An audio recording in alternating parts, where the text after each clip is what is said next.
සුබ උදෑසනක් සෑම කෙනෙකුට. අපි දන්නවා දේවචනය ඇහුම්කන් දෙන එක තරම් වෙන ප්‍රසන්න උදයක් හිතුරයෙකුට නැහැ කියන එක. මන්ද උන්වහන්සේගේ වචනය තුළ ජීවනය සහ ආත්මය තිබෙන බැවින් එයින් අපි පවිත්‍ර වෙනවා, එයින් අපි ගොඩනැගෙනවා, ඒ තුළින් අපි ඉදි වෙනවා. දෙවියන් වහන්සේගේ වැඩේ යෙදෙන්නට අපිට සම්පූර්ණ ශක්තිය දේවචනයෙන් දෙනවා. ආත්මයන් වහන්සේගේ කඩුව දේවචනය අපේ ජීවිතයේ උදෙසා කරන දේවල් අති විශාලයි. අද මම තෝරාගත්තේ ස්වාමීන් වහන්සේ මට පෙළඹෙම දුන්නේ ඔබ සමග ගීතාවලියේ 9 වෙනි පරිච්ඡේදයේ 12 වෙනි පදය සම්බන්ධවයි.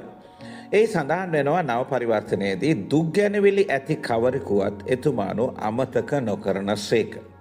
වරද කරන කාටත් සමිඳුන්ගේ දඬුවම හිමි වේ. දැන් මෙහි අපිට කතා කරන විදිහට කරුණු දෙකක් සඳහන් වෙනවා.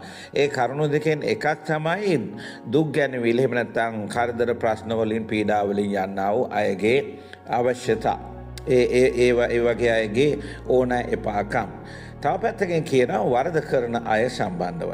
දැන් අපි මුලින්ම බලමු දුක් ගැනවිලි ඇති කවරෙකු නමුත් එතුමානෝ අමතක නොකරන සේක. අපේ ජීවිතයේ අවශ්‍යතා සහ කරදර බාධා විපත්ති කුමක් හෝ අපිට තිබෙනවා නම් ඒ දුක් ගැනවිල්ල ඒ ඉල්ලීම මේ කන්නලව් දෙවියන් වහන්සේගේ පුතෝ යේසුස් වහන්සේගේ නාමයෙන් ඔබ දෙවියන් වහන්සේට ඉදිරිපත් කරොත් උන්වහන්සේ අපේ යාඥා අසලා ඒ දුක් ගැනවිල්ල වලට උන්වහන්සේ පිළිතුරු දීලා අපේ ජීවිතයේ ප්‍රීතිය සම්පූර්ණ වෙන පිණිස විපාක දෙනවා කියලා කියනවා. මේ දක්වන්න බලා මාගේ නාමයෙන් ඉල්ලලා නැහැ කිසිවක් කියලා කියන ගමන් ස්වාමීන් වහන්සේගේ වචනේ කියනවා උන්වහන්සේගෙන් ඉල්ලන මනුෂ්‍යයාට උත්තර දෙනවා කියලා.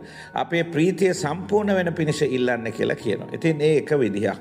තව විදිහකට බැලුවොත් වරද කරන කාටත් සමිඳුන්ගේ දඬුවම හිමි වෙනවා. දැන් මෙහෙමයි දුක් ගැනවිලි කරදර තියෙනවා කියලා අපි පව් කරන්න පටන් ගත්තොත් ඒ වගේ ගොඩ එන්න වැරදි මාර්ග භාවිතා කළොත් ඒ වගේ උපකාර ලබන්නට කෙටි මාර්ග සොයාගෙන ගියොත් උපකාර ඉල්ලගෙන අන්න එතන ප්‍රශ්නයක් වෙනවා. ඒක අමතක කරන්න හොඳ නැහැ. දුක් ගැනවිලි තියෙනවා, කරදර ප්‍රශ්න තියෙනවා. නමුත් වැරදි මාර්ග right වරද කරන්නට ඒක නිසා වරදක් කරලා ඒ ප්‍රශ්න වලින් ගොඩ එන්නට කටයුතු කරනවා වෙනුවට ඒ වාගේ දේවල් වලින් ඉවත් වෙලා අපි දෙවියන් වහන්සේ කෙරෙහි අපේ බලාපොරොත්තු සියල්ල තබාගෙන විශ්වාසය ඇතුව සිටිය යුතුයි.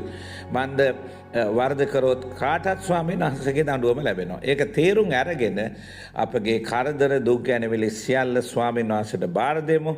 මන්ද උන්වහන්සේ ඒ අයව අමතක නොකරනවා කියන්නේ අනිවාර්යයෙන්ම අවශ්‍යතාවයේදී අවශ්‍ය මොහොතේදී උන්වහන්සේ අපිට සලකනවාමයි. එනිසා මේ උදෑසන මේ දේ වාක්‍යයෙන් ඔබගේ ජීවිතයේ ස්වාමීන් වහන්සේට බාර දෙන්න උන්වහන්සේ කියන විදිහටම උන්වහන්සේ සලකන බව විශ්වාස කරගෙන ඇදහිල්ලෙන් ජීවිතය ආරම්භන්න. දවස පුරාම ඔබට ආශිර්වාද ලැබේ. ඔබ හැමෝටම ජේසු පීඨයි.